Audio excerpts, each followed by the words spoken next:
here he goes. Go. Good? That's a big fish. Full hand on tail. Yeah, looks so good. Look how broad that thing is. What if I was one that pulled me in? Beautiful. Oh my, that's a big fish. Flip! That's what I've been waiting for all day. That's over 6. Oh. That's a good fish.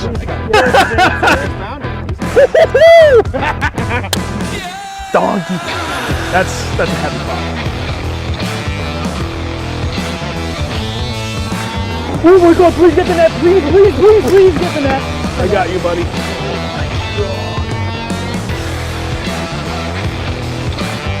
That was the weirdest one ever. There you go.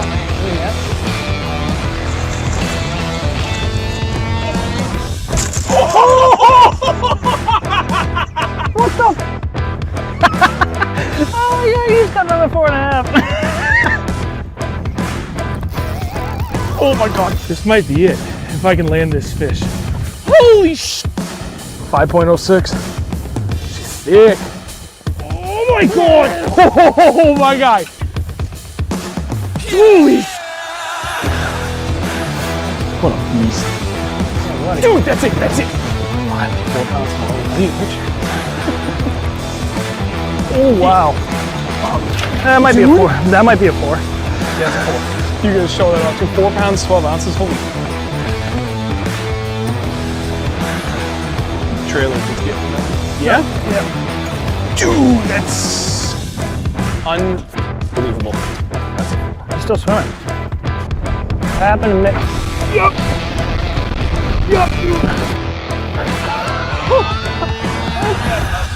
5.3. Sorry for freaking out. My first fish of the year.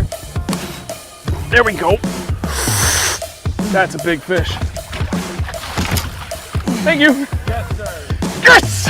4.14 though. Gee. Not too shabby. There we are. Eating a bit. Hi. Right off the bat. Messed right up. Evening, everybody. How we all doing tonight? It's a wonderful, glorious, cold Wednesday, December night. It's almost Christmas. I hope everybody got all their stuff done. If not, and you're here watching us, thank you. I applaud your slackerismness. I'm trying to think of something else to say like that. There's an actual proper word. Procrastination. That's the word I was looking for. Slackism. I'm tired. Slackism. You know what? That's a new thing. Kids come up with the new things all the time. Adults can do it too, right? Slackadaisical. Slackadaisical. All right, who we got in the chat? We got Dave, G. Hayes, Bob, Dave, Mike, Gordy, Northeast Bass Fishing, which I believe is Mark, Josh, procrastination, Kevin, TV18. How's it going, everybody? Procrastination. I don't know why. You know, that's like a very common problem I have where I like all of a sudden I brain fart on the simplest words and it bothers me to no end. It's just how it goes. I don't know. My brain is not there. I just lose full thoughts. That monkey crash on the cymbals like, shit, and stops crashing. You're like, come on. Trying to crash pillows together. He's like, Hey, Paul. How you doing, friend? Thanks for joining us tonight. Appreciate you. While everybody is here, and we usually take, the first few minutes to get started, let everybody roll into the stream. Do us a favor. Drop a like, please, if you haven't done that already. Helps more than you know. And we're going to cover quite a few things, all related to our season as a whole, chasing big largemouth here in the Northeast.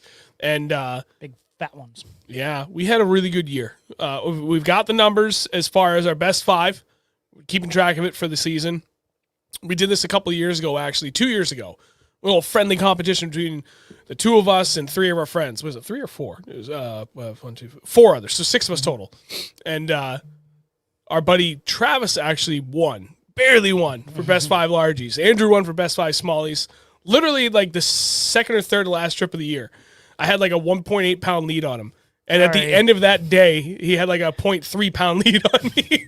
And it was a great year. But I mean, we kind of kept track of things last year, but for anybody that has been watching this show on the regular, we talked about this at the end of 2021, beginning of 2022, what our goals were. Mm-hmm. And it was specifically to target bigger largemouth much more consistently. And it went pretty damn good. Well, the year before we went all smallies, and then And the year before that. and the year before that, so we're like, let's do larges, and I was like, yes, I love largemouth. I do too. It was fun. And there was a couple of days where I was like, man, I miss my smallmouth. And then we went out after him and it just didn't pan out. I was like, oh, all right, back to largies. Back to the big ones. Faith first, how is it going to you, friend? Glad you could join us. Alec, MD, Rouge Trader. Casting North. Oh, hey, friend. Sir Altitude. Sean, got a new guy at work this week that came from your new company. Talk transducers, the marine industry as a whole. It's a small world. No kidding. Well, I'm curious. Let me know who it was. I'm curious who it is that you hired. I may have a guess. Not that I'm going to say it out loud. Speaking of my work, everything's great. Everything is like beyond great. I actually got gifts for my coworker who he got promoted to a different role, and that was part of the reason why I got hired was to backfill his role.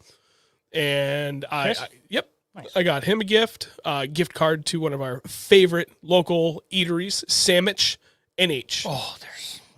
Dude, I went again on Tuesday, and it was just like, I love this place. If you guys are ever in the Milford, New Hampshire area... You gotta go. I don't know if they're open all year round. Are they? I don't know. Yeah, just in the winter, they have limited hours, because they are a food truck. So yep. heat is kind of limited beyond what they have in the grill. Oh, my goodness. If you want a good sandwich, go to Sandwich, the food truck. Awesome people, awesome food. You will not be disappointed. No, not in the least. It's funny because earlier in the summer, like I've been driving by this food truck for I don't know how long since they opened, and we were going by it I was going by. I was like, you know what? I really want to stop and try this place because I read a couple of reviews and it sounded really good. And Andrew and I and my son were headed out fishing. Oddly enough, I got it the day before. No, you got it the day after this. The day after? The day after this story. So we were heading out, oddly enough, the day that I caught my first 6 of the year.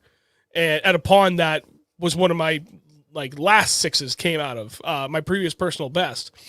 And we called in food from another sub shop, getting ready to leave, and I was just on Instagram, and there's this local guy called the Roaming Foodie, and he does all the New England-based restaurants and stuff, and he just happened to post a video from Sandwich, but we already called in food, and I was is that I think...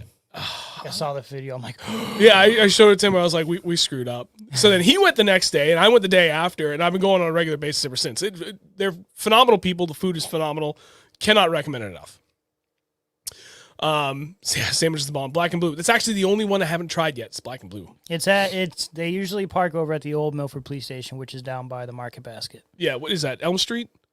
I think that's Elm Street. I lived in this town for almost 30 years, and for the life of me, I keep forgetting. I have. It's Elm Street. Yeah, by the old Milford Police Station is where they have been, but now they've been just down the street on the same road, so you can't miss them. Just check their Facebook page. They always have the hours they're open, especially now in the winter. They have their specials, and then they always say where they are too. So yeah, cannot recommend it enough. Yeah, across from Hitchner's. Hitchna. Hey, David, you made it.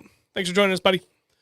And John, it has been a hot minute. I didn't get to text you back. Sorry, buddy. Wait, where? Who? John, Mango. Oh, Mr. Mango. All right, you know what? Good enough. We gave it a few minutes.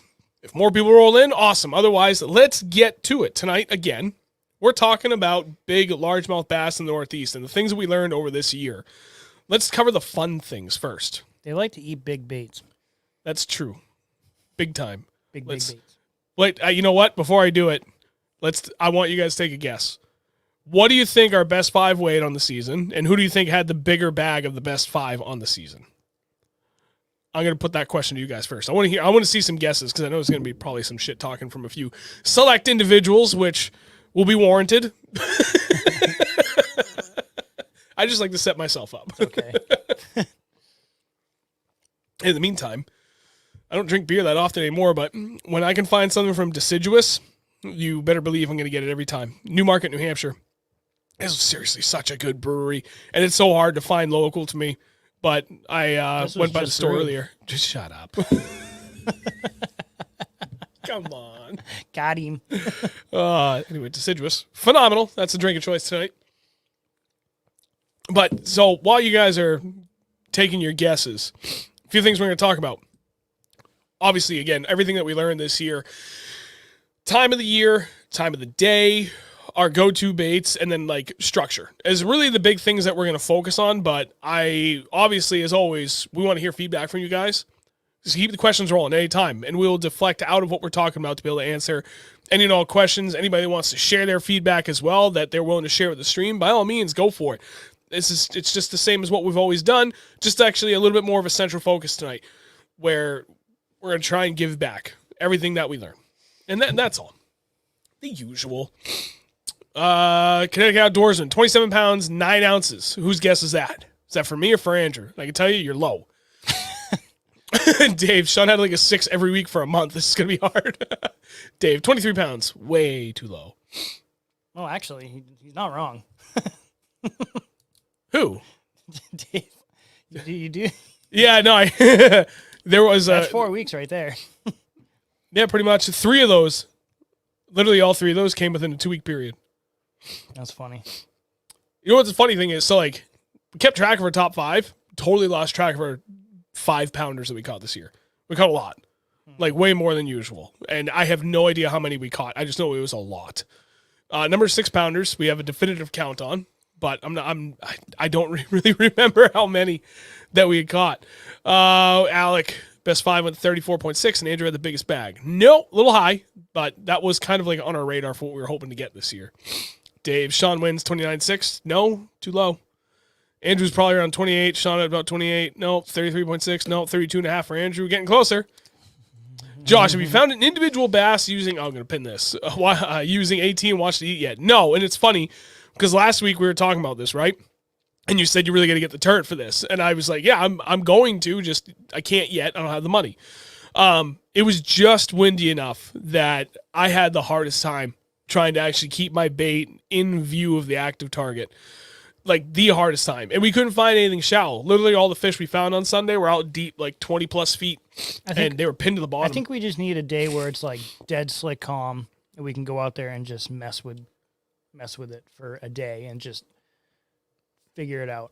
Yep. But also having it on the turret is going to help tremendously with that issue. Big time. And then the 2 other things I got to do, one on the live, which Josh, I'm sure you know about for anybody else, there's actually an indicator, like a virtual indicator that's supposed to show where you're pointing it. It's not even remotely close to being synced with the actual trolling motor.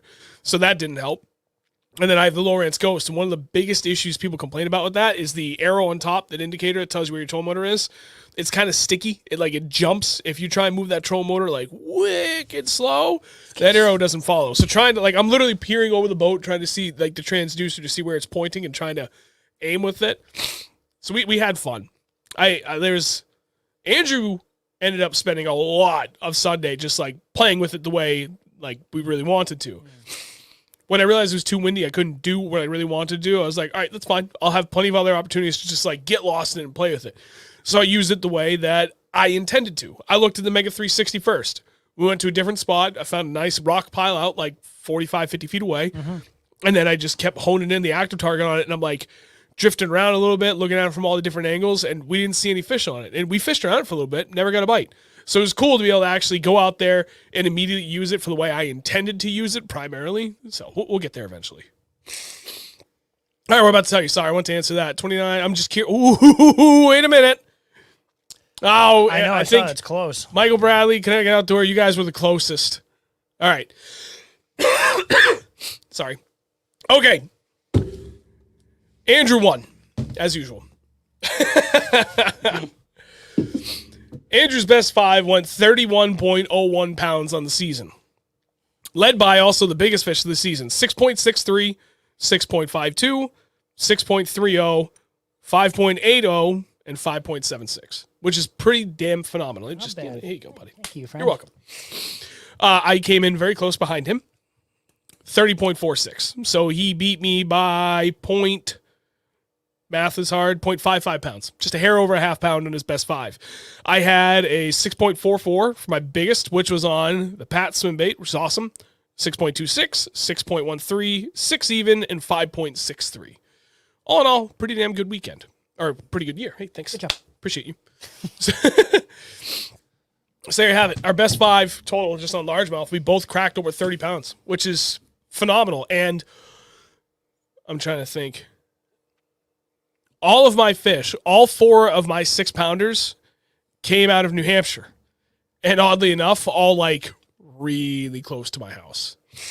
I don't even remember where half my Oh, hella bass, hey buddy. And yes, you're absolutely right about that hella bass. Very, very right on that. But anyway, so my 4 largemouth all came from New Hampshire. And then all 4 of my 6-pounders. And then my last one, the 5.63, that came from Vermont. Your 3 6-pounders all came from Vermont. And then your 5.8 was that Vermont. Yep, no. that was the one that jumped freaking 4 feet out of the That water. was that one. Was it really? Yep. 5 point. You actually, no, that was a 5.75. You had another one that we actually weighed like in decimal pounds ounces, and that you had a 5.76. That one that jumped a mile was 5.75. Huh. And then that 5.8 was the biggest fish of the day that anchored our 27-pound bag back in March this year. Oh, yeah. What about the 630? Where the hell did that come from? See, he's got to tell me because I just don't remember. The 630, all 3 of those came from the same place. The 652 was the first one, which is actually in the intro video for the stream. Oh, yeah, okay. But wait all day for that fish. That one. The 630 was when we were there in July. What about we did the 3 days 610? on What about Kenwood. the 610 That's that. That's the 6.63. with the glide? Yep. I thought that was... Oh, okay. And then that's the one with on the jig in the spring. No, in July. The 6.52 was the jig in the spring Okay. when I cracked my big fish up on the jackhammer up shallow. Yeah. And then we came down to the steep area. Yep. And then the 6.3 was in the middle of the summer. The same weekend that we guided Dean.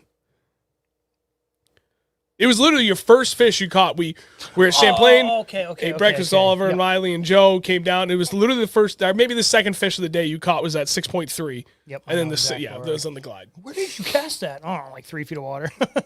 So how many of those pigs are caught on jigs? All right, tell you what, we'll go that route first. So I wrote down like 4 key points I wanted to cover for us.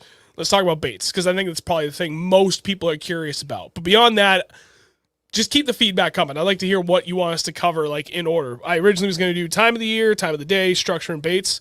We'll start with baits. I know that was swim bait, jig. Yep, jig. And jig. 4 of my top 5 were on a jig. My biggest fish of the year came on the Pat swim bait, the perch, which I don't think it's, no, it's right here. Okay, bye.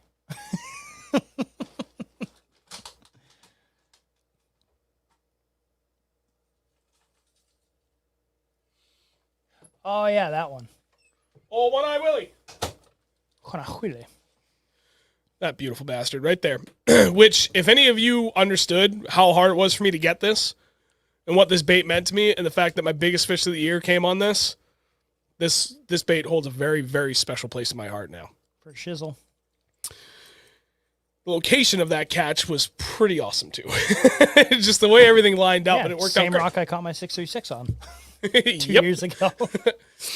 So it's funny you say that. Sean must have a photographic memory. When it comes to fishing, I do. I can remember like 98% of the things we've done over the last year. And even going like years back, I can remember an insane amount of detail. I can't even remember if I tied my shoes, and my shoes don't even have laces on them. Velcro. They're just Oh, they're it's rubber boots.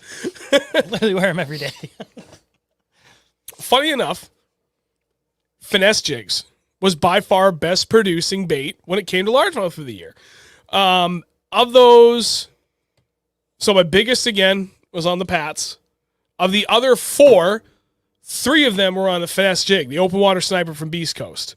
And then only one other one, the 6 even, was on the new baby dozer. Oh, yeah. No, I take that back. 2 on the open water sniper and 2 on the baby dozer. So the open water sniper, I can tell you, was a 1/2 ounce. And I think one was on stealth crawl and the other one was on dirtbag. And then on the 2 on the baby dozer, which came a week apart, mind you, I had 3 6s in back-to-back week between 2 trips. And those were both on dirtbag, which the new baby dozer is a 5/8 ounce 4/0 hook. And it's like a regular skirt. It's actually halfway between the open water sniper and like their regular max field jigs as far as skirt length. Strand counts the same. It's maybe a little bit closer to the sniper, but it's a slightly shorter cut on the skirt than you would get out of a normal jig. And that's pretty much everything came on. I'm trying to think. We had so many 5s in the middle of the summer, but that's one thing we'll talk about for like time of the year and time of the day too, because that was critical. But yeah, as far as baits go, jig. And it's not for a lack of trying everything else. We talked about this all season. We tried so many other things. So like, go out there. Okay, we have like our top 5 best ideas. And we throw all 5 and they just keep eating the jig. All right, I'm going to put that down a little bit and try something else because obviously they're feasting and not get bit. I mean, even like days where I like tried to force feed a Senko for like 2 or 3 hours, get like 2 rats. Okay, I'll pick the jig back up and just immediately start hitting much bigger fish. So again, it's not like the jig was the best producer because it's the only thing we threw. It's far from the truth. We threw everything. Yeah, no, you don't just throw the jig. Yeah, there's a lot of baits that we went through, and then we're just like, you know what? The jig's just working this year, so we would stick to that. But it was through literally the entire boat at lakes when we went fishing. And the jig just so happened to be the bait that they always wanted. Either it was our cadence or the color or profile. It just worked. It just worked for us this year really well. That and the depth's 250.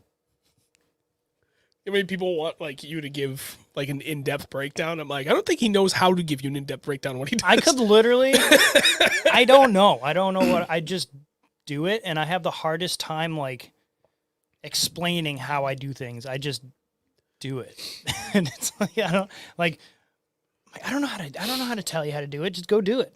Figure your own way to how to do it. But I mean, if you want to see how I do it, just watch. I can't explain it. Wanna know why?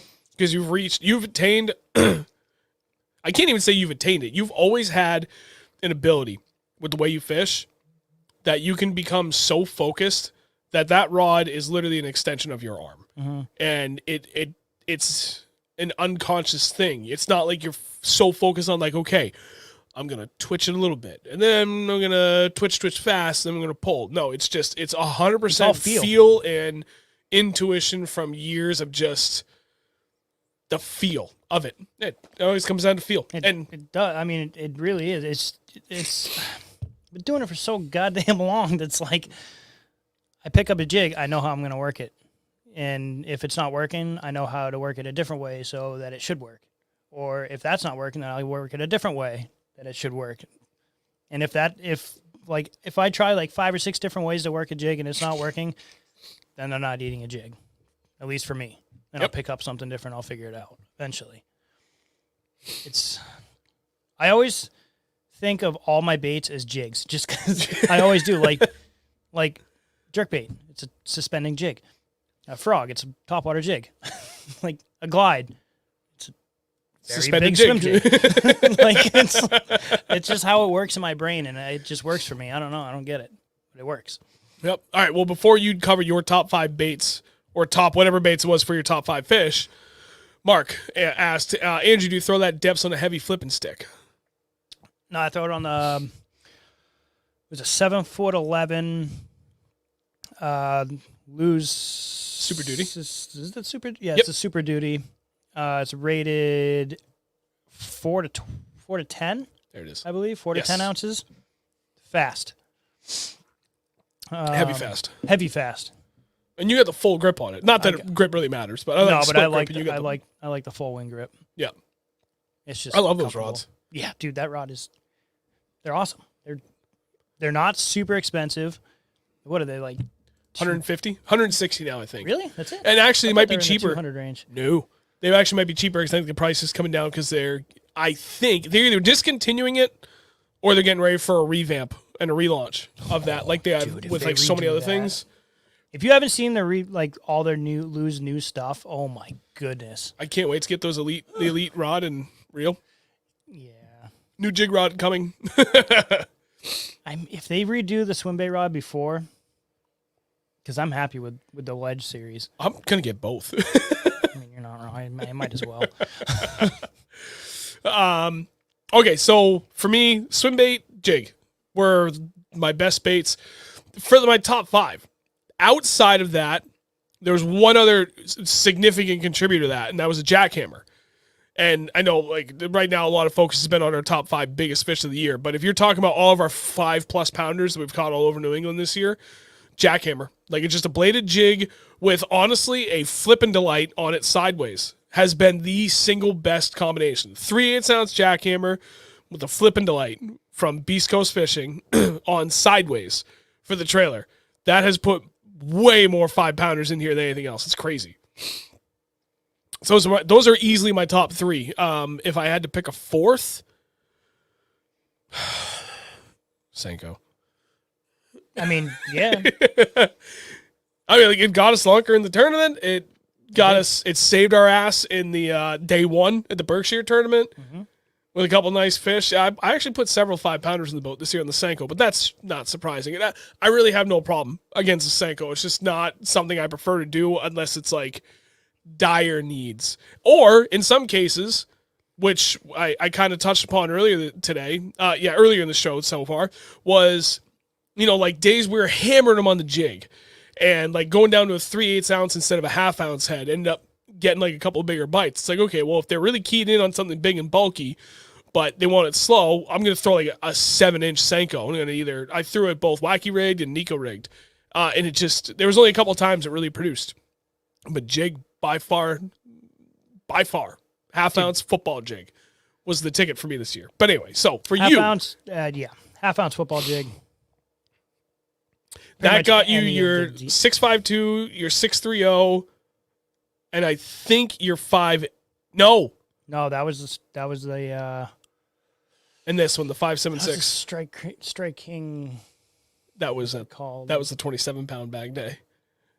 So the one that jumped a mile out of the water. No, I told you that's not on the list. Ah, shit! I forgot. My bad. So your 6.52 and your 6.30, your number 2 and 3 on your list were definitely jigs, and I think both of those were the sniper, open water sniper for Beast Coast Fishing. The 5.76, I don't remember. I have to go back and look. I think that was another jig, but I think it was a Strike King, tour grade. Yes. The 5.80 was jackhammer because that was that 27-pound dag. Yeah, that was, yep. And then your 6.63 on the depth's 250. Big old glide bait, 10-inch. Oh God, I love that thing. And now I have the new Gancraft 300 or 303, I thought, or 330. 303 or 301. Oliver, what is it? You're here. I saw you. I believe it's the 303. I think it's the 303. I forget. But it's freaking massive, and I cannot wait to actually throw that this year. You did throw it quite a bit after you got it. I did. I was terrified it was going to get eaten by a pike. Can I? But he did say, Oliver did say he would buy me a new one if he would send me a new one if a pike ate it. Oh, really? He said that. He ain't gonna. 303. There he is. Man's game. I don't think he's gonna hold on to that, but fine. What if you break it on a striper on Monday? I ain't bringing that thing down there. I've got plenty of others that you can throw. Dude, I've fished some nasty ass rivers. I fished a Charles, caught a sleeping bag. I am not catching a sleeping bag out of that river with that bait. Yeah, no, that would suck. Man's game. I'm gonna throw my bait sanity. I did see that post, by the way. It was nuts. I did see that one. That was a good striper on a glide. It was a phenomenal striper. It was huge. It's probably 30, like mid 30s. See, Jamie's got it right. Guys that say don't fish a Senko make me laugh. Yeah, like I get it that you don't want to fish it, but if you're not throwing it, then in my opinion, you're an idiot. Some days you just can't be beat, and I have no shame in throwing it. It saved our ass multiple times. Earlier this year in the tournament, got me lunker. Last year in the tournament, got me lunker. I lost out on lunker. We were tied, and then Andrew's 4 got beat by it was so close. I think it was like an ounce, maybe 2 ounces. At the Merrimack Valley Bass Anglers Tournament on Pawtuckaway last year. My 5 and I think it was Davey here. Was it Tiago or Barry that caught the other 5? And we tied. There was like 5 pounds, 1 ounce for the two of us. And then it went to the 4s, and your 4 got beat by Tiago's by 2 ounces, something like that. Yeah, just barely. His fish was a lot fatter, though. Yeah. Hey, Dan, and Merry Christmas to you as well. Christmas. So anyway, beyond that, beyond the jig and the glide, what was your other go-to bait that for all your 5s? I mean, jackhammer. And we pretty much had the same baits this year. I mean, it's Again, it wasn't for lack of trying. We threw a ton of other things, but those things just stood out for being our biggest producers.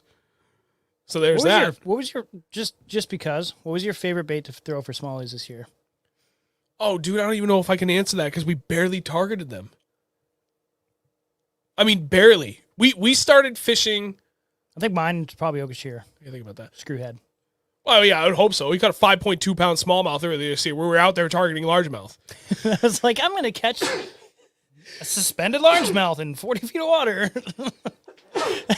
Reeling it back, all it feels is just like something just like nipping at it. It just feels like it's like ticking the top of the grass, and all of a sudden I'm just like, I don't know. And the rod bent. I was like, oh shit, that's actually a big ass fish. I gotta think about this for a second. We started fishing the last Sunday of February, and we're still at it. I'll be going out this weekend. Hopefully Saturday if the weather cooperates. Right now it doesn't look good. And then again on Monday and or Tuesday after Christmas. I can promise you if I can't get out Saturday, I'm going Tuesday.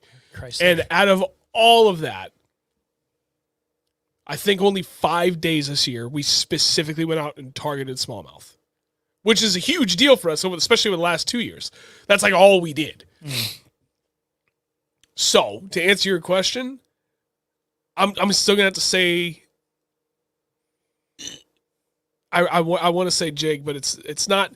I enjoy doing it for smallmouth, but it's not really my favorite way. I bet Demiki. I was almost going to say Demiki, but I don't use it as much until like it's cold or like deep middle of the summer pattern. Drop shot. Even though it didn't treat us really that well this year, I still had a lot of fun with it. Okay. I like it. What about A-Rig? Okay, you don't know A-Rig. Number one. Boy, I know you. You're crying. No, dude, my allergies are insane, and I'm going to sneeze again. I go blow my nose. Everything's backing up on me. Hey, Ryan. Zach, I'm an idiot that I don't know a single Senko. Yes, you are. I'm glad you admitted it. Okay, A-Rig. And I only caught a few doing it, and I went up to Lake Ontario with our buddy TJ, and it just didn't really pan out for me. But I watched him put 2 5+ pound smallmouth in the bone on the damn thing. So, Who? TJ, yeah, that was nuts, dude. Watching those things hit that, and they're just like that heavy rod just go. Woof. Yeah, that's something different. Okay, so we covered baits. If you guys have any other questions about that, by all means, or if you have anything else you want to share, I did see. There you go, Mark. No, not that one. Wait. I saw it. It wasn't Mark. Oh, there you go. Yeah, it was Mark. I thought it was a good chatterbait year for me this past season, too. It was a phenomenal year for chatterbaits. Almost every year, I'll have windows where it's like jackhammer and then spinnerbait, and then they just kind of bounce back and forth all season. And then swim jig. And then swim jig. And then randomly there's a swim jig day. Yeah.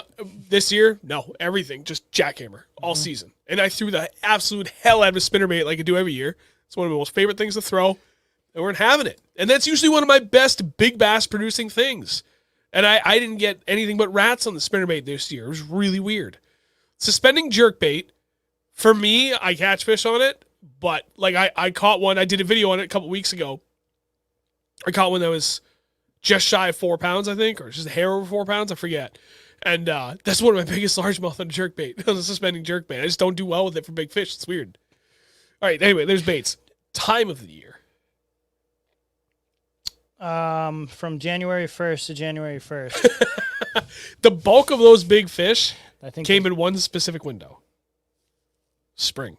Very early spring. Like water below 50 degrees spring. Mm-hmm. 50. I wouldn't say. I'd say 50 to 50.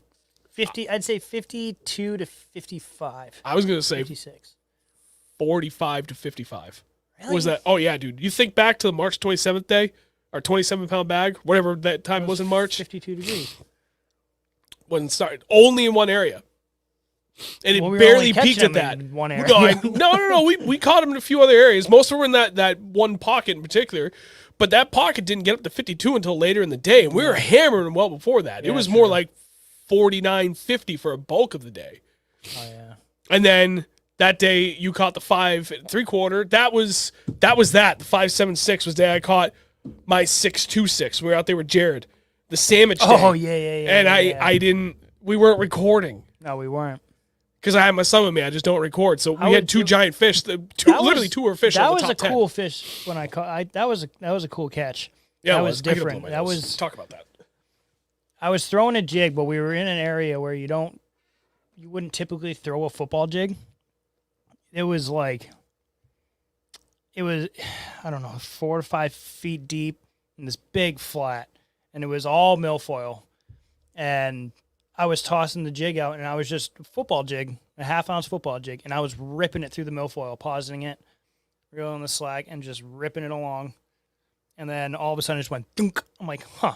And I felt it, so I set the hook, but when I set the hook, it swam with me. I was like, I got something.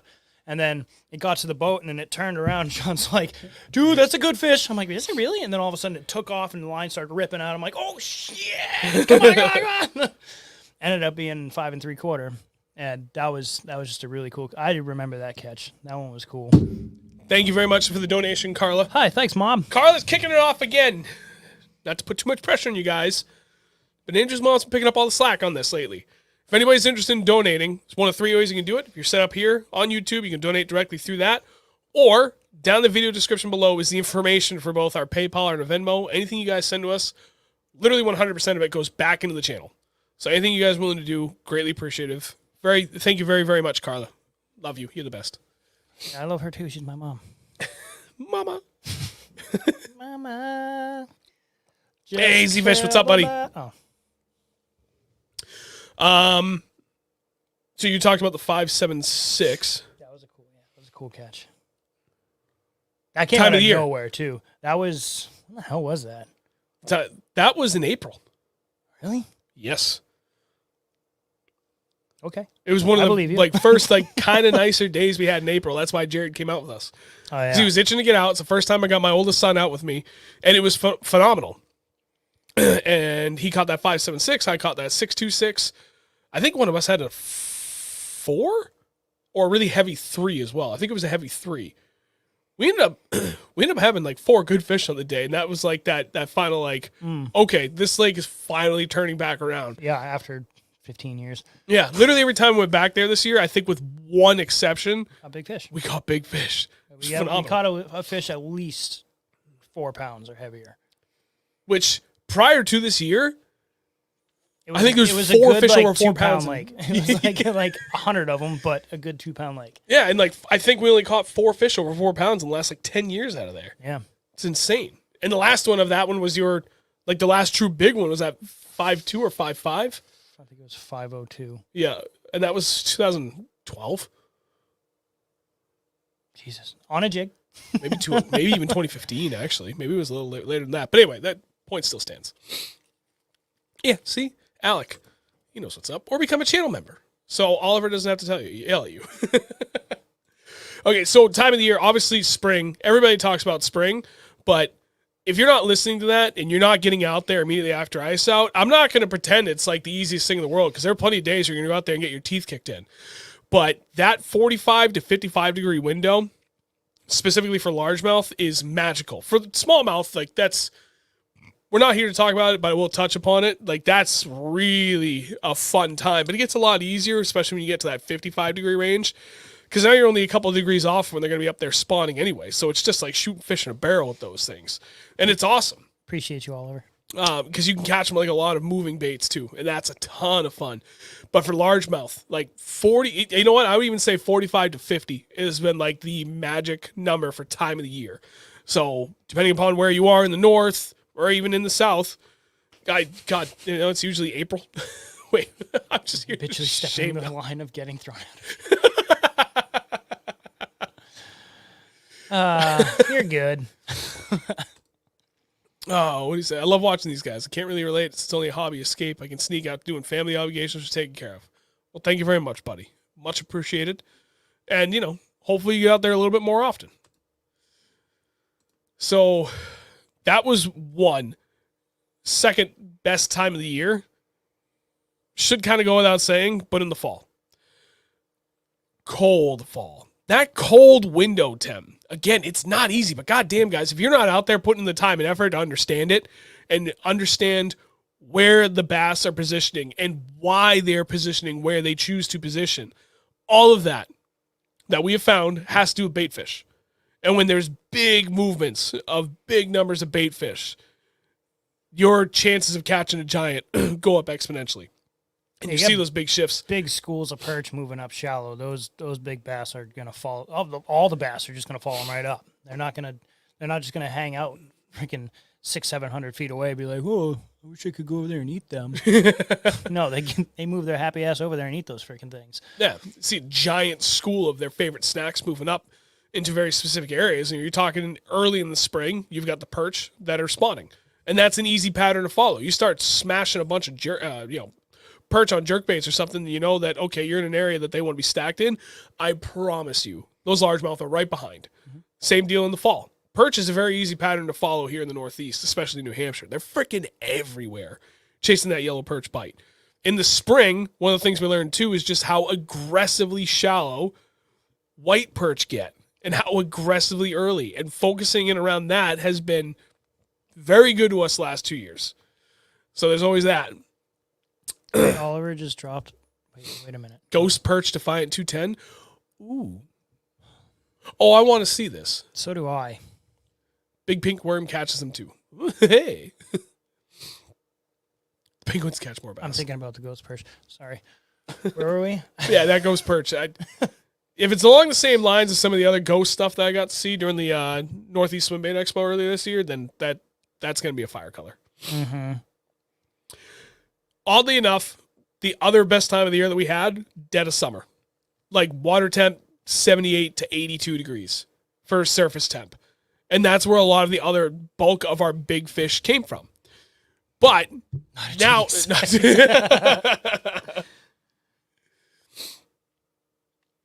a lot of that had to do with location or structure. Bit of both. In the middle of the summer, so like, all right, if we back it up, we got your two cold weather patterns, spring and fall. And a lot of that in the spring, we're chasing around that yellow perch pattern, the white perch pattern. In the fall, kind of back to a yellow perch pattern or year of the young. Yellow perch will start to move back out deep. Like when we're out there targeting big smallmouth at this time of the year, out 45 to freaking 65 feet, we'll pull up plenty of yellow perch. And when we're dragging the bottom, or we're going for areas up shallow. The largemouth will tend to get wicked aggressively shallow late in the year, even in colder water temps than you would ever imagine. But there is a window where the year of the young, all the stuff that, spawned early in the year that's now growing up to a little fingerling size or a little bit bigger, they all move up aggressively shallow, back of creeks and stuff like that. Inlets, outlets, like those are money areas to focus on. Vegetation, as it's all starting to die and draw back, you will get areas where it's its thickest and healthiest and hardiest that will still remain. So as the structure is starting to die and wilt and retreat, where else can they go? They're going to start moving back towards the bank where some of the hardier stuff, like lily pads. If you get really good lily pad fields that are in, like, say, 3-4 feet of water, all those things do when they die is they just fold over. And almost all of that still is there. Even then it comes back in the spring. It's all still there, all that root system and everything. Yeah, those root systems, they get thick. I mean, like if you go to those areas where it's like super mucky bottom and those roots start to lift, you almost have it looks like almost like a little lean-to of schmutz on the bottom. And those fish will get up underneath that and hide out. Because those lily pad roots, they're just their structure, really. Yep. And when they come up out of the mud, they come up, and that whole area is just all mud around it, and there's tunnels and stuff all through that stuff. So working that stuff can be very, very, very good. Can you show how thick again, Andrew? Very thick. Triple C? Thick. I'd say two. Thick. Deucey. Deucey. Thick. Thank you for reading my comment on air. Seriously, love watching your videos and your passion. I'm a hobby guy who just enjoys catching a few bass when I can. Definitely learned a shit ton from you. Well, again, Sweet, thank man. you. That's why we do it. Yeah, so this whole thing started from was to be able to pay it forward, take all the information we learned and help others become better anglers and showcase that New England is actually a phenomenal fishery that doesn't get enough love or attention for how good it can be and how good it is. So, thank you. Okay, sorry. So I covered the spring and the fall. Now, in the middle of the summer, now you've got a whole plethora of options to choose from, a whole myriad number of options to choose from for what you're talking about for cover and structure. I will say, middle of the summer, deep vegetation was by far our best producing pattern. And the funnest one. And absolutely the funnest one. And we're not talking about fishing in it either. Although last year, when we had so much rain and all that offshore vegetation was insane. Like even 25, 30 feet deep water, how much like good grass had grown up. There's only a couple feet high down that deep. It was insane how good it was last year. And then this year, a lot of that deep stuff just never showed up. So areas that we had found they were gravitating towards last year out in that deep water, deep summer pattern never developed. And we tried like hell. And it looked like crap all year. Whatever was there was just leftover crap from the year before. Weird. Or it just didn't grow, period. So this year it's like, okay, well, they're not up shallow still. They're not, the ones we've seen aren't roaming out super deep and suspended. Granted, we didn't have the technology to really go and try and target those as reliably as everything else. So what was the next best bet? Okay, we'll find the really thick vegetation that was going out deep enough we could easily see and focus on with either side imaging or Mega 360 and focusing off of it. Uh-oh. What happened? Can I beat everybody to this? Put user in time, hide user. I'm going to save that one for later. Got it. Nailed it. Nice, another one shamed as a submission. Thank you very much, Dave. Greatly appreciate you, buddy. God damn it, I thought I just timed this person out. Put user in timeout. Go away. Merry Christmas. Merry Christmas, Dave. Merry Queen. Merry Chrysler. Merry Chrysler. Sorry, I got distracted. There's a bunch of adult site spam in the chat. The good stuff. User was timed out. Stuff I need what to you guys delete came them. for. The more important things. Focusing on that deep vegetation was easily the best pattern we had all year. Like there was, God, like a 2.5 month window where we were out there. We just kept cracking bigs every single same weekend. Pattern over and over and over and over. If they weren't on the inside grass line, they were on the outside grass line, and we were catching them anywhere from I don't know, a foot to. A lot of that vegetation ended at 15 to 20 feet, and focus on that, like on the deep side, and then like that window, like how far, like 100 feet out from the edge of that. Oh yeah. Still killing it. Yeah, we were catching them anywhere from like a foot deep, all the way to 25, almost 30 feet deep, and still working the outside edge of that grass line, but still like another like 100 feet out from that. They were just cruising in and out, all around, chasing the bait fish, into the grass, out of the grass. Either they were stacked up, facing out towards the deep, or they were facing. How do I say this? Looking shallow, in shallow water, like just looking out of the grass. And I don't know, every single time we were there, it was either one or the other. It was either super shallow or super deep with jigs, and it was a lot of fun. It was phenomenal. By far the most consistent out of that, though, was that deeper pattern. Outside edge of the grass line. And not on it. Outside of it. Like 100, 200 feet outside of it. And a lot of that, again, had to do with a lot of what we were seeing for bait fish. There was several times during the year where, okay, we went out and hitting the very outside edge, deep side of the grass, anywhere from, say, 8 to 20 feet, was like it. Or like 20 feet off of that. They were either just like sitting, roaming the very outside edge, they were sitting inside of it looking out, or they were roaming out and looking way up towards it. And then they didn't pan out. It's like, okay, well, let's look around a little bit. Maybe they'll push out a little bit deeper. You move out like 200 feet, and all of a sudden it's like big bait ball, single giant mark. Repeat. It's like, okay, everything has pushed out and focused on that. We're literally fishing nothing. Nothing. Like Technically. nothing. Technically, there was no structure out there at all. It was just dead flat. The grass is 200 feet away, and the bass were just there. But that was the key. Yeah. And for like, we're not talking about suspended fish either. Like everything we caught was on the bottom. Whether or not they ate on the bottom, everything we marked, they were on the bottom. So whether they, when they came up to the boat and as they saw the boat, they got down to the bottom before we could mark them, I can't say for certain, but I'm pretty confident that everything we were catching was still on the bottom. These were not suspended fish. A lot of them would come up, catch them in 30 feet, and they'd smoke that jig even 10, 15 feet down.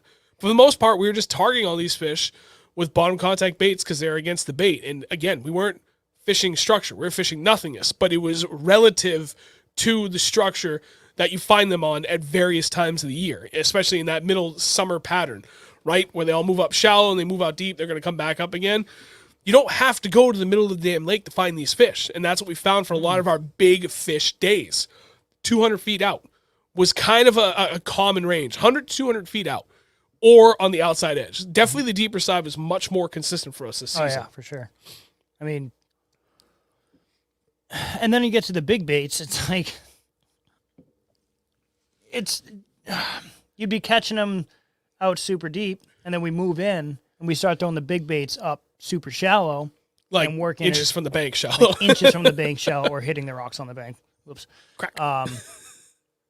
Be working the glide bait through there, and you just see a giant shadow. Like, those big fish are like some of the fucking giants that we saw this year. Oh, my God. We were catching 4s, 5s, and 6s out deep, but then you throw up in the shallow, and there's still giant fish in there, too. So they are all over the place in there. It just depends on which ones are eating at that point in time. You're fishing that area. You're reminding me of how much I'm looking forward to that glide bait really going off again. Well, I say that like there's an actual massive, like, magical window for it. There isn't, but there's like seems to be a water temp up here from our experience so far that like confidence skyrockets when we hit that point in being able to hone in on it with the active target, see what's following it from a distance. Like, I want to see what that thing's calling out like 100 feet from the boat. We can get them to bite right now with them. It's just probably just a confidence issue. I've never caught a big bait fish in 40-degree water before. So it's like, if or less. So to go out there and grind it and not know if it's going to work or not, for me, the way I'm working the bait, I don't know if I want to do it just yet. I mean, I will. I don't know. I just grinded a freaking blade bait for 6 hours and didn't catch a damn thing on it. So of course I grind a big bait, but I don't know. I'm definitely going to try it for sure. Maybe I'll try it Monday. I'm telling you, I'm going a bit different. Like, I'm going to bring a little tiny fluke, and I'm going to bring the A-rig, and I'm going to bring the blade bait, and then after that, I'm bringing a glide. And I promise you, the first thing I'm going to pick up is that glide. Yes. I have a glide at home that I'm going to bring. I have one too. Brian hooked me up with it. That silvery, white, gray, whatever. It's like a 7-inch glide. That one. Oh, yeah, buddy. I'm bringing the one that Ryan Briggs gave me.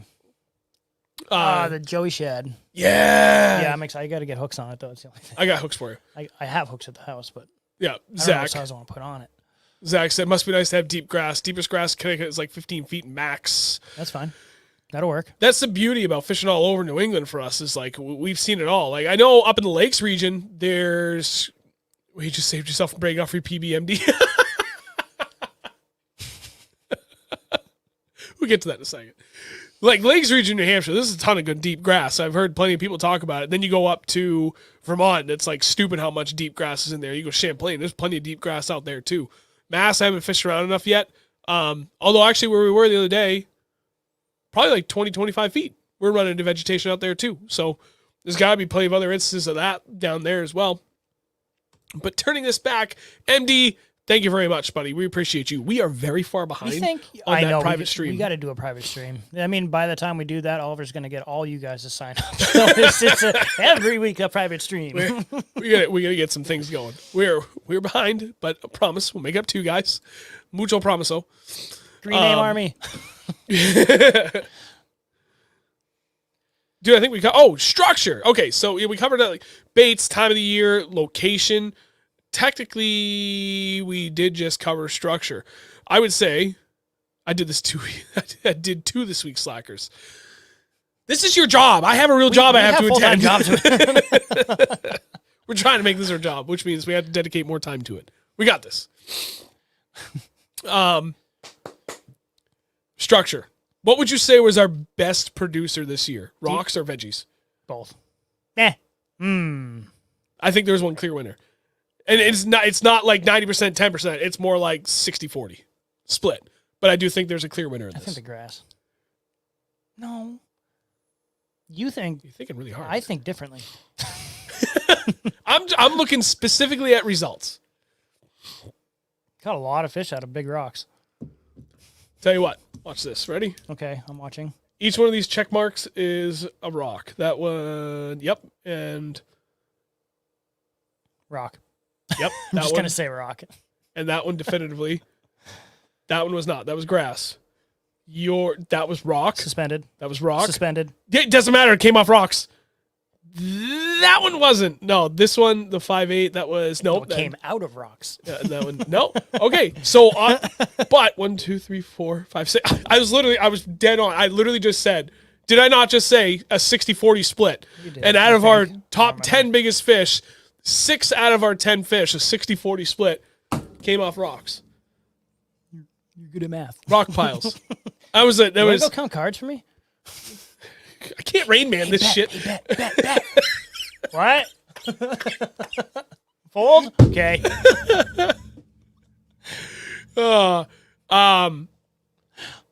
Rocks, and that goes just beyond our top 5 each. In this case, top 10. 6 out of our top 10 fish, and 1, 2, 3, 4, 5, 6 of our 7 6+ pounders we caught this year all came off of isolated rock piles. So not just like these crazy rocky stretches. Isolated. No, just like out in the middle of nowhere, and if you have side imaging or even just down imaging, you're going across the lake. If you're just kind of putting around and you out in the middle of nowhere and you see a couple rocks there, those little clusters of rocks out in the middle of nowhere, not close to anything else. Those are the good ones. Spot on. How many times? I think we talk about this literally every single show. And in probably 20 of the 40 regular fishing videos we do a year. Spring and fall, isolated rock piles and isolated boulders that are isolated from those isolated rock piles at the bottom or very, very close to steep banks have been by far the best producing thing to target spring and fall. I feel like rock piles just next to deep water anywhere are just going to hold big fish. Yep. But especially if you can find so there's one spot in particular I can think of, and it's a great example of literally dozens of other lakes that we have that have very similar setups and almost identical in some cases. Steep bank, all just soft mush along it, and then you get to one spot where it goes from like that soft mush to a quick little hard pack transition, and then it's just like a good little rock pile. And a lot of that is on the bank, not all the way to the top, but at least a portion of it down to the bottom. And then adjacent to that, within like 10, 20 feet, are a couple of just giant boulders, just singular boulders. And those things just hold fish.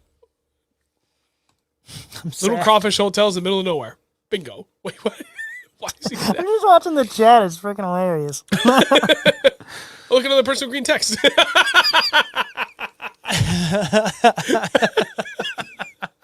Oh, Shame. the best. Oh, without green text, shame. Wait, I missed one. DJ, Merry Christmas to you. Thank you for joining in. DJ Emergency. Yo. I don't think that's the one we know. Well, we do now if he was green. That's Mark. Mark gets a pass. Mark's been here almost every night for a while. Oh, yeah.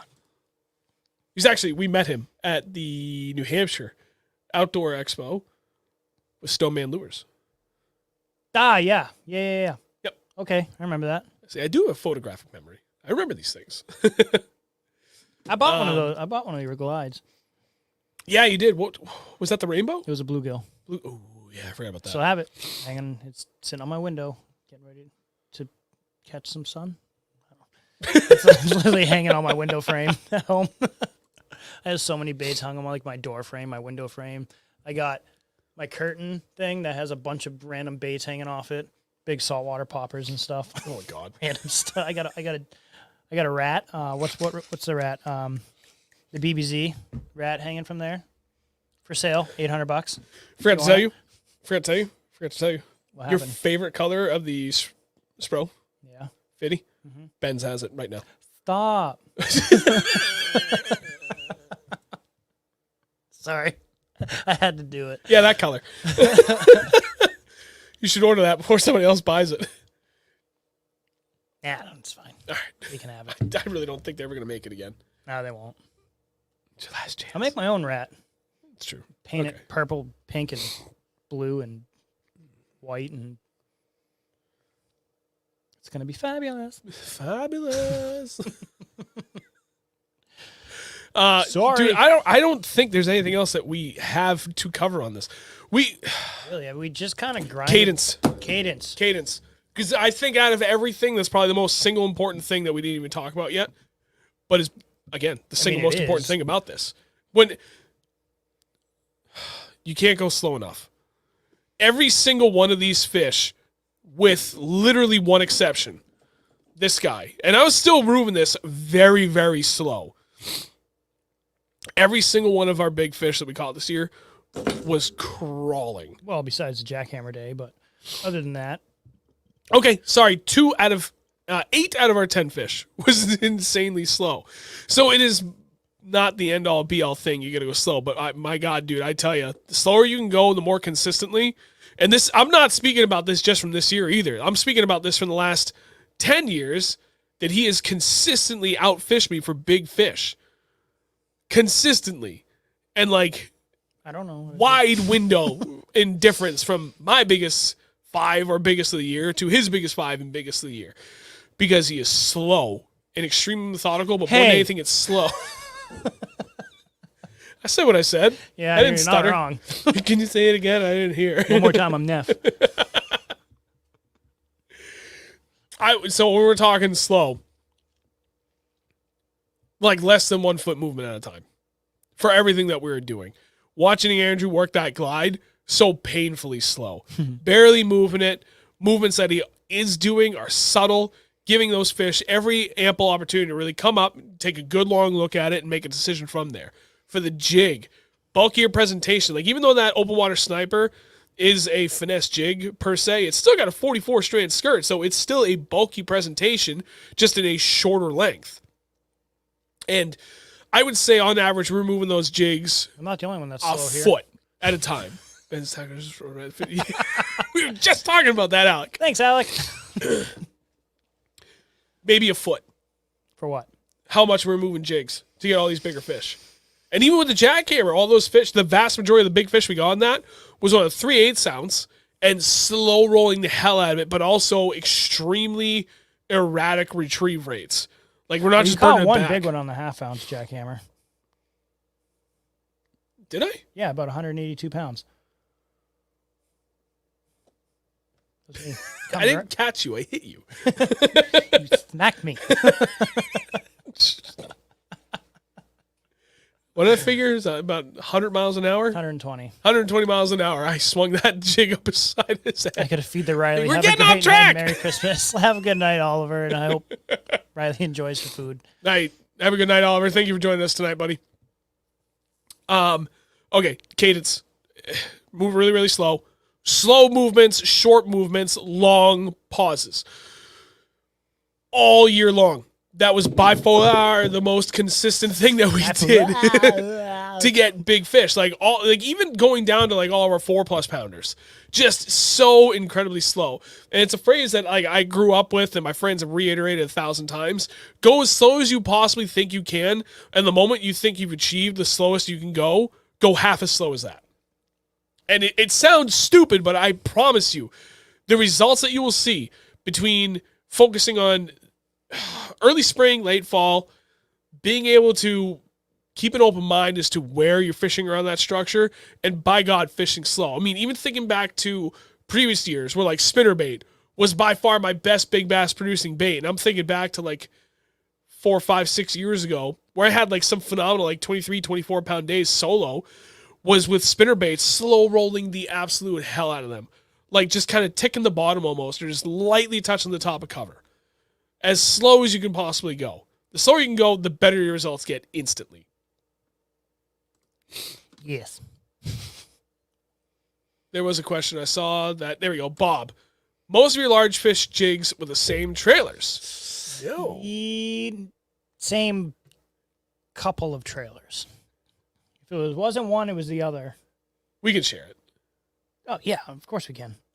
Actually, 3 trailers. Really, like 3 key trailers. Yeah. Yeah, oh, yeah, okay. Strike Gotcha. King Rage Craw. Beast Coast, they're Flippin' Delight. And Kitex. Mm-hmm. That's literally all of our fish. All of our big fish this year. There's no real big secrets. No, and that's all of our 5+ pounders. If I trim it back a little bit and I include all the 4+ pounders, that opens up a whole different can of worms. Like 100 of them, more, maybe more. Yeah, I have no idea how many. Berkeley Chigger Craw was huge early in this year, like it always is. Zoom Super Chunk Jr., Twin-tailed Grubs. God, what's the other one I'm trying to think of? Paca Net Craw. Didn't really throw up a tube. Wait, no, Net Bait Did we even Paca throw a Craw. tube this year Paca at all? Craw, Net Craw? What the fuck am I talking about? Net Bait Paca Craw. There we go. That's the other one. Pack a bait. Paca Breaker Niner. Uh-huh. Ah. Jesus. What? It's Dr. Evil. Oh, okay. Here's another thing we can talk about. What about color options? Not necessarily the exact color, but what were we doing with the colors? Flibbity flabbity. Very rare did we get a fish where the color of the jig and the color of the trailer matched. And for years, I was like, they had to match. I said, They had to match. No, they don't. I did it. Again, I don't even remember how long ago that was. Watching my buddy Casey, before you and I started fishing, watching him like crack a bunch of fish one day, working a black jig with a green trailer, I was like, huh, okay, I'm wrong. And then watching other people continuously do it, and I started to do it more and more and get more comfortable with it until like a couple of years ago, where it's like, that's the norm for me. And like, it's just kind of funny. Like, they're complementing colors, mind you, but they're definitely contrasting. Black with greens, black brown jigs with kind of brighter green trailers, like you name it. Like, Joe! Well, Hey, buddy. Put like a very specific one that we did use was was Dirtbag, which is black and little hint of green. Is there green in there? Black. It's literally a black and brown skirted jig. I don't think we have one here, but then we use like the green pumpkin Flippin' Delight from Beast Coast. I don't know if we have any right here. 1 second.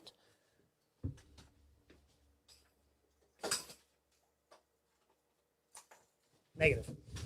But that, or we also used what's that other color? Black. No, the not Dirtbag, but the other color. Oh, Dirtbag, Stealth Craw, Stealth Craw. Green Stealth Pumpkin. Craw has a little bit, still has a black and brown, but it has a lighter tan in there as well. You know what my favorite thing about Stealth Craw is? I have no idea. Tell me. It looks very much like a perch. It does. Because of how he has the colors laid out inside of that. It's like green with black stripes when you really look at it. So, I mean, it's definitely a Stealth Craw too, but you pair that with the right trailer, it looks really, really similar to a little baby perch. Keep that in mind. What was your favorite? What was your best producing color this year? Dirtbag. Half ounce? With what color trailer? So Dirtbag jig, which is that black, brown, and like literally out of the 44 strands, I think 4 or maybe 6 of them have a little bit of green in it as well. What the hell is that color? The green and purple one. Trailer. Oh, from the Beast Coast, the Flippin' Delight trailer, it was their green pumpkin gill, I think is what it's called. It's a green, like a moderate green pumpkin. It's a green pumpkin with a little bit of purple. Black and purple flake. Black and purple flake. And I would cut almost half of it. No, I'd pull. There's like on. There's 4 legs. There's 4 appendages. I have to show you. Yeah, there's 4 appendages, but like the body, I can't just like I might have explain shit. I'm so bad at it.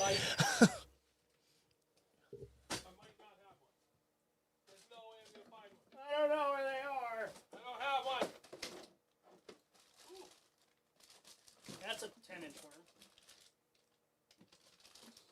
I just need like a regular. There might be one on one of those 100 jigs I didn't put away up there. Oh, maybe there. Hey, Dave, by the way, while you're here, which one is this? This is going to go up for waffle for anybody interested. 10 spots, $200 each. How much is this? Here's one. Told you there was one up there. All right, got one. See? It's because I'm lazy. I don't put half my shit away. So, actually, this is the different trailer. I mean, I did the same thing with this color trailer as well. I mean, it kind of looks like it, but this is like is this a laminate or whatever? Yeah, it's laminate. That one's the Texas Craw, I think. Texas Craw. It's a little lighter, but I could be wrong. same idea. You see how it's ribbed? For your pleasure. Here. Pull all that off. Take that whole top piece off. See ya. You hit the sign. My bad. And then that's what I would throw. I mean, this is not the same jig. This is what is this, a little Magnum? But this is all I'm doing. Dave, does that help? I don't think it's a beast. That little short, fat profile right there. That's it. But on the I was using the open water sniper most of the time, which, jeez, that's expensive. Sorry, you guys bought that. It's a party foul. On the open water sniper, the skirt is a lot shorter, and I was actually taking the skirt and cutting a couple inches off it, so it's just a little stubby skirt. That's pretty much all I did with jigs this summer. That Flippin' Delight is by far the most versatile jig trailer I've used. And it smells like cat piss and Fritos. That sat out in the hot sun. Fermented. Even. It's bad. That doesn't even... Well, it's been sitting out for like all year. Well, it's actually not that bad. I tell you what, if you open a brand new pack of those things... Good luck. Don't leave it in your truck. Do not leave it in your truck in the middle of the summer. You will regret that. For weeks. Dude, it's rugged. Potent. It's good. Unless you leave it in your truck. Then it's really, really bad. You leave it in your rod locker like an unsealed bag. Whew. It doesn't taste that bad. Give me a break. Come on. Yeah, that was probably the best trailer we had all year. That or a Kitech. Mm-hmm. And actually, you know what? It doesn't have to be a Kitech. Just any like paddle tail swim bit like that. Mega Bass, Spark Shad. We used quite a bit of those. Strike King, the Rage Swimmer. That worked great. Trying to think, what are the other one we used?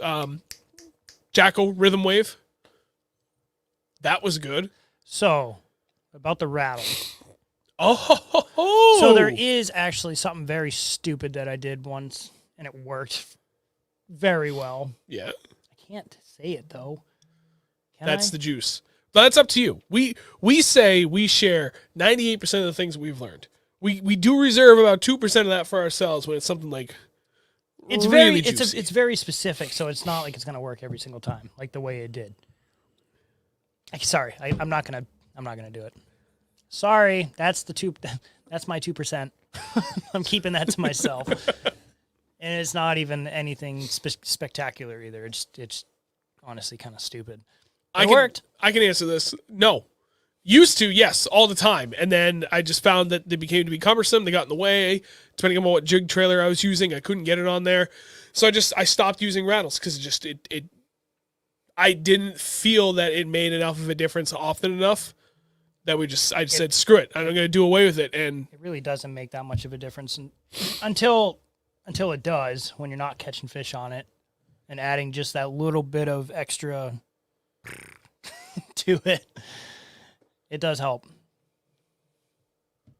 Dave, I'm reading all your texts. It's a runt. There's a lot of those, huh? It's the runt crappie crank. This one? It's a shallow crappie crank. Dude, from the Boxborough show this year. Somebody buy this damn piz off him. I don't want to sell it, but I kind of like in a bind here, and I kind of need to. I got a lot more things I had to get done to my boat prior to this tournament season starting. You always do. I was just wondering, but I get it. Yeah. No, it's just a confidence thing at this point where, like, I didn't feel it made enough of a difference to me to worry about buying them with them. And I wasn't a big fan of buying, like, the ones you could add to it either. So I just stopped throwing rattled jigs altogether. Though I am curious about the other ones from... Dave wants it. I saw that. The brand is right on the tip of my tongue. He's at New England Expo, Fishing Expo, every year. Help me out here. Ralph's company. Pat? I'm just kidding. No, the jig company. I'm going to slap you. Oh, Ralph. Yeah. God, geez, how do I not remember his... Oh, my God. Somebody help me here. It's got rattles in the head. Oh, my God. What the hell? I can't remember the name. I know Ralph. What the hell is the name of that company? Hold on. I got you. It's on the tip of my damn tongue. Someone will come up with it in a second. Anyway, moving on. While you're trying to figure that out. I tell you what. Radfish. Wreck-It Ralph. There it is. Radfish. There it Thank is. you. Radfish. They've got the little teeny tiny rattles in the head that's supposed to mimic like the same resonance that baitfish are. There you go. Dave was right there too. Yeah, radfish. Yeah. Wreck-It Ralph? If I remember correctly, it's got little rattles inside the head of the jig that's supposed to imitate the same decibels as or resonance or whatever it is as a crayfish. Frequency. Crayfish or baitfish eating. Yeah, when there's a little feeding frenzy. Right. Yeah, or it's feeding on clams or whatever the hell it is. Yeah. Anyway, those ones I would consider using. I kind of like that idea because then it's not inhibiting the trailer whatsoever. Tell you what, if there's anything we haven't talked about yet tonight that you guys want to ask us, like now's the time. While I have your rattle collar, yeah, I've seen those. Lure Parts makes a good rattle collar that does tear up. All right, maybe I'll take a look at that again. Now's a good time for anybody that wants to ask any questions. Like, now's a good time. For those that haven't done it yet, please drop a like on the stream before you take off. We appreciate that. Thinking ahead to next week. Next week will be episode 92. So we're really thinking ahead here with two more things. While I have everybody here and have your attention, next week is most important. Next week, I want to talk about 2022 goals in general. And I want to hear from you guys. Yeah, there's going to be a lot of you guys and us listening to you, kind of. You know what I'm going to do? Right here on the YouTube channel. If you go to like our page, there's multiple tabs. Like if you're on your browser on your computer or you're on your phone, you'll see like tabs for videos, live, shorts, community. On there, I'm going to put up a post. And I mean, if you can find it cool, if you just want to send it, whatever your most comfortable method of communication with us is, by all means, take your pick. But I'll put a post there at least, so hopefully I can kind of try and condense these responses. I want to hear what your goals were for this year, what you succeeded at, and or what you didn't succeed at, and why. I want to hear the whys behind it. Because it's obviously fun. I mean, maybe we'll have some input. It might help. Right. But I want to be able to showcase this because we hear from people all the time, all year, asking us various questions, like things that they're hoping to learn, whether it's a new technique or they're trying to break a PB or, they're trying to fish a different kind of body of water, whatever it is. And then I always hear from plenty of people. And it's funny because our buddy John Mango brought this up earlier where he was like, I didn't catch nearly as many big largemouth as I wanted to, and it bothers me. And every year there's always that end of year reflection as I turn my attention to the beginning of the year and I'm going to reset new goals for the new season.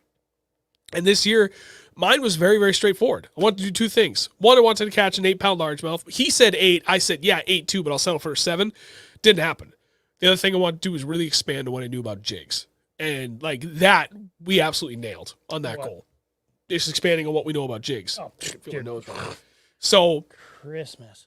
I want to hear, and we'll showcase them on the stream, what your goals were that you both, you know what, it can be either one. Either a goal that you succeeded at or a goal that you did not succeed at and the whys behind it. Share as much of that so we can dive into it. And I want to be able to showcase other people that shit doesn't always go right during the season. As much as you plan for it and hope for it and put in the time, sometimes it just doesn't happen. Whether it's fishing or just life. Yeah. And I would like to showcase a lot of that and be able to share that with others. So hopefully anybody that didn't have as a great season they had hoped for, hopefully you don't feel too bad about it. I need to blow my nose again. This is crazy. You can ask. Oh, it's. Oh wait, hang on. We go back. Oh, okay. 2022 goals, more fan meetups. See, that's hard because we don't want to blow up any spots, but maybe some off the water gatherings that could be done. It could be done. A cookout or something. Oh, kind of neat. We still, a lot of people talk about a tournament. It is true. We could do a full tournament. Maybe not with all you guys, because I don't think every single one of you guys lives near where we do. So, but we are willing to travel. So, not halfway across the country yet. What was the question he was going to ask? You guys stay sane during winter. I'm not into ice fishing. Well, maybe you should get into ice fishing because it's still fishing. Ow. Door. Did you answer that one? How do you stay sane during the winter? I'm not. Yeah, I said go ice fishing. I just keep That's fishing what out of I my do. boat. So either and then, fish out of the boat, or if he's busy, doesn't want to do it, and I got time after work, or I have a day off, or we're not going on the boat, I will go ice fishing for sure. Lake trout through ice. That is my goal this year is for the ice is to catch. I wouldn't say a giant because that's very hard to do. Could happen, but I doubt it. I just want to catch a decent sized lake trout out of the ice this year. I want to catch I'd say like a 4 or 5 pounder. Like that's good for me. That's big. I'd be happy with one. Yeah. Oh yeah. That's a big fish for me. That's a big trout for me. A 20 pounder would be sick. Yeah, I know that ain't gonna happen.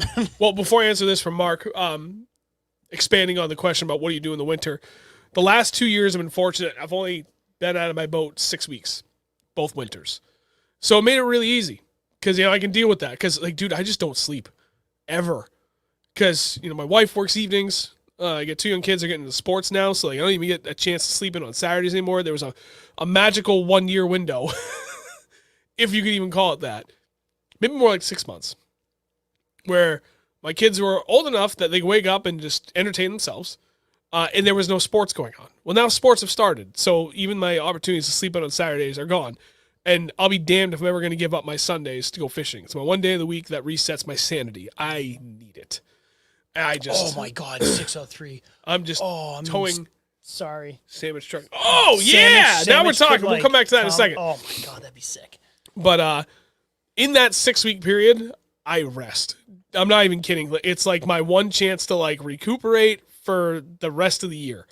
And I'll work on reorganizing tackle, relining rods fully, with a couple exceptions. There's always something I end up relining very late in the year, get in orders to all my sponsors, reorganize everything, the boat, inside, figure out what I need to order. It's just a window to recover, recuperate, reorganize, and then hit the ground running again as soon as open water hits everywhere around here.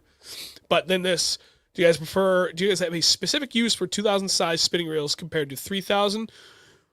No, not really. I bought a couple of 2,000s a few years ago, and I ended up swapping them out for 3,000s anyway. The only reason I could think of was for weight savings, but it's minimal. It's not really worth it, so I just do 3,000 across the board now, with one exception. On my really ultralight spinning rod, I have a 4,000 series. So that way I'm throwing even a 1/20th ounce Ned rig or a 1/16th ounce Okashira. Just having that, straight 10-pound braid on that 4,000 series size spool makes it a lot easier to get a lot further casting distance. Also, do you ever get away from the grind with YouTube and the high-tech stuff and just fish old school? No boat. No, never. I've had my boat. I bought my boat the end of 2018. This is my boat. The boat I had before, I co-owned with my dad, which honestly wouldn't have happened without my dad's help. He was the one that paid for the majority of it. I love my boat. I'm 37. I didn't get my boat till I was... too. It's very nice. I didn't get my boat till I was 33. I want to fish in it because it was my entire life was focused on getting my own boat. And it's still new enough to me that I don't want to do anything else but fish in my boat. I busted my ass for that boat. And I appreciate my boat. I'm going to use my boat. I've said my boat so much I had lost meaning. My boat? Boat. My boat. My boat. Doesn't. Anybody want to buy my boat? Z-Fish, you guys been to the Cape area recently? Actually, yeah. We were just down there this past Sunday. Yeah. It was good. Water was 41-ish where we were. North of the canal. Not too far from it. There it is. From Mark. 603 Sandwich Truck Meetup. 110% yes. We can organize this. We can do it on a Saturday. At some point, it'd be great. I will talk to the owners. They would be down for that. 100%. They would be 100% down for that. They would be so. That'd be awesome. Ooh. And then there's... Ryan said, buy my boat, Andrew. No. He's got to get a truck first. Priorities. We just booked a Champlain house for April 29th to May 6th. We'll be up there. Still going to do that long weekend up there sometime in May. I don't know when, but it's going to be very close to that. Dude, my allergies are killing me. All right. I had to sneeze.